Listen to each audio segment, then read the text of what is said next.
मेरे प्रिय प्रभु यीशु मसीह का स्वभाव प्रार्थना करने वाला स्वभाव था।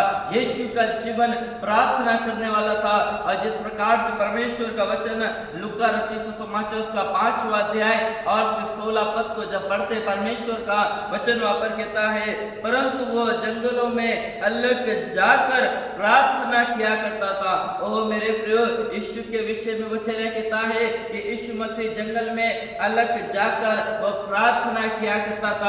दिन में प्रभु यीशु मसीह अपने पिता का कार्य करता था। दिन में प्रभु यीशु मसीह सेवाओं को कार्य करते थे, सुसमाचार प्रचार करते थे, बीमारों को चंगा करते थे, लंगड़ों को चलाते थे। दिन में प्रभु यीशु मसीह बड़े बड़े कार्य को करते थे, परमेश्वर की सेवाओं को करते थे, सुसमाचार प्रचार वो करते थे। परंतु रात के समय में वो प्रार्थना करते थे। रात के समय में वो अपने पिता के साथ में वो अपने संबंध को मजबूत बनाते थे। रात के समय में यीशु मसीह अपने पिता से वो प्रार्थना करते थे। और जितना हम प्रार्थना करेंगे, जितना हम प्रभु में एक संगति में रहेंगे, उतना परमेश्वर हमारे जीवन के द्वारा कार्य करेगा। रात में प्रभु यीशु मसीह प्रार्थना को करते थे और दिन में प्रभु यीशु मसीह बड़े बड़े काम करते थे। हालेलुया। यदि आपका जीवन में यदि प्रार्थना करने वाला है, यदि आपका जीवन परमेश्वर के साथ में यदि अच्छा संबंध है, यदि आपका जीवन यदि परमेश्वर के साथ में प्रार्थना करने में लोलित यदि आपका जीवन है, परमेश्वर आपके द्वारा भी बड़े बड़े काम को करेगा। बीमारी आएगी तब प्रार्थना नहीं करना, दुख आएगा तब प्रार्थना नहीं करना, परेशानी आएगी तब हमें प्रार्थना नहीं करना, परंतु हर समय हमको प्रार्थना करना। ऐसा नहीं है मेरे प्रियो, जब हमारे जीवन में दुख आएगा तब भी हम प्रार्थना करें, ओ प्रभु मेरे दुखों को तू हटा दे, प्रभु मेरी चिंताओं को तू हटा दे, प्रभु मेरी परेशानियों को तू हटा दे, ओ प्रभु मेरी बीमारी को तू हटा दे। ओ मेरे प्रियो, अपनी कठिनाइयों के समय में आप प्रार्थना मत करना, पर हर समय हम प्रार्थना करते रहे, चाहे कैसी भी परिस्थिति हो, चाहे कैसी भी हालत हो, निरंतर हमें प्रार्थना में लगे रहना। और यीशु का जो स्वभाव था वो एक प्रार्थना करने वाला स्वभाव था।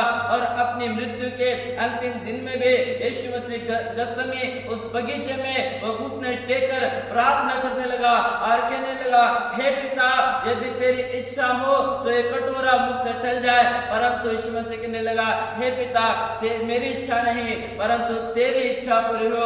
उस अंतिम घड़ी तक यीशु ने प्रार्थना किया। मेरे प्रियो, और मेरे प्रियो, जब तक परमेश्वर आपको इस पृथ्वी पर रखता है तब तक हम घुटने में आकर परमेश्वर से प्रार्थना करें। और आपके घुटनों की प्रार्थना को परमेश्वर कभी व्यर्थ नहीं जाने देगा। आपके आंसू की प्रार्थना को परमेश्वर कभी व्यर्थ जाने नहीं देगा, परंतु आपकी प्रार्थना बड़े काम को होता हुआ देखेंगे। आपकी घुटनों की प्रार्थना आप अद्भुत परमेश्वर के काम को होता हुआ देखेंगे। और दानियल जो है दिन में 3 बार प्रार्थना करता था, दाऊद राजा दिन में 7 बार प्रार्थना करता था। आज आपका और मेरा भी जीवन एक प्रार्थना करने वाला जीवन होना चाहिए, परमेश्वर के साथ में समय बिताने वाला जीवन होना। यीशु मसीह रात्रि के समय में अपने पिता के साथ में वो समय को बिताता था, अपने पिता के साथ में वो अपने जीवन को व्यतीत करता था, अपने पिता के साथ में अपने रिश्ते को वो मजबूत करता था। क्या आपका रिश्ता परमेश्वर के साथ में मजबूत है या नहीं? क्या आपका जीवन प्रार्थना करने वाला है या नहीं? मेरे प्रिय, यीशु मसीह कहते हैं, तू अपने कोठरी में जा और द्वार बंद कर और तू प्रार्थना कर। आज ज्यादा समय हम प्रार्थना में लगाएं। आज हम अपने मोबाइल को हम अपने साइड में रख दें, हम अपने कार्य को हम अपने साइड में रख दें। जितना समय हम मोबाइल देखने में लगाते हैं, रील देखने में, यूट्यूब देखने में, फेसबुक देखने में, इंस्टाग्राम देखने में, जितना हम अपने समय को व्यतीत करते हैं, यदि उतना समय यदि हम प्रार्थना हम करते हैं, परमेश्वर आपको दृढ़ बनाएगा, परमेश्वर आपको मजबूत बनाएगा।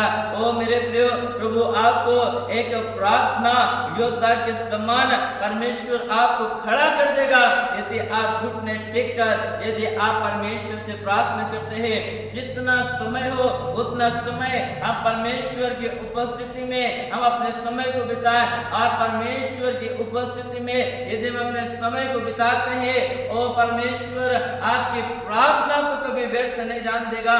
आपकी प्रार्थनाओं को परमेश्वर कभी पर मेरे प्रियो आपकी प्रार्थनाओं को कोई व्यर्थ जाने नहीं देगा, परंतु आपकी प्रार्थना परमेश्वर को उस स्वर्ग के राज्य से नीचे उतार कर लेकर आ जाएगी। मेरे प्रियो, इसलिए वचन कहता है कि यीशु का स्वभाव, यीशु का जीवन एक प्रार्थना करने वाला स्वभाव था। कैसा यीशु मसीह अपने घुटने को टेक कर वो प्रार्थना करता था। मेरे प्रियो, आज आपका और मेरे जीवन एक प्रार्थना करने वाला होना चाहिए।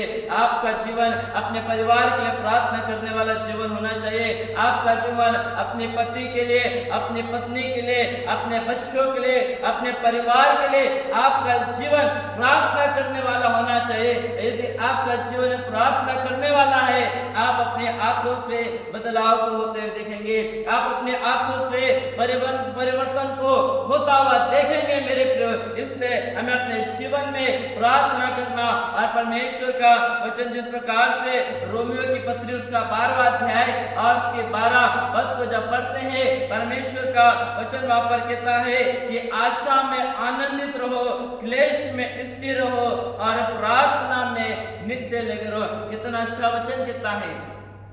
आशा में तुम आनंदित रहो, क्लेश में तुम स्थिर रहो, दुखों में तुम स्थिर रहो।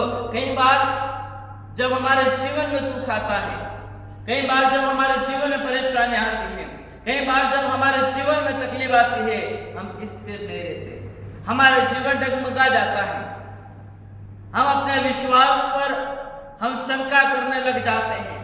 पर बाइबल कहती है आशा में आनंदित रहो और क्लेश में स्थिर रहो और प्रार्थना में नित्य लगे रहो। नित्य प्रार्थना में हमें लगे रहना, क्योंकि हमारे यीशु का स्वभाव नित्य प्रार्थना करने वाला स्वभाव था। हर पल अपने पिता से घुटने टेक कर वो प्रार्थना करता था, और आज आपका और मेरा भी स्वभाव परमेश्वर से प्रार्थना करने वाला स्वभाव होना चाहिए। परमेश्वर वचन के द्वारा आप सभी को आशीष दे।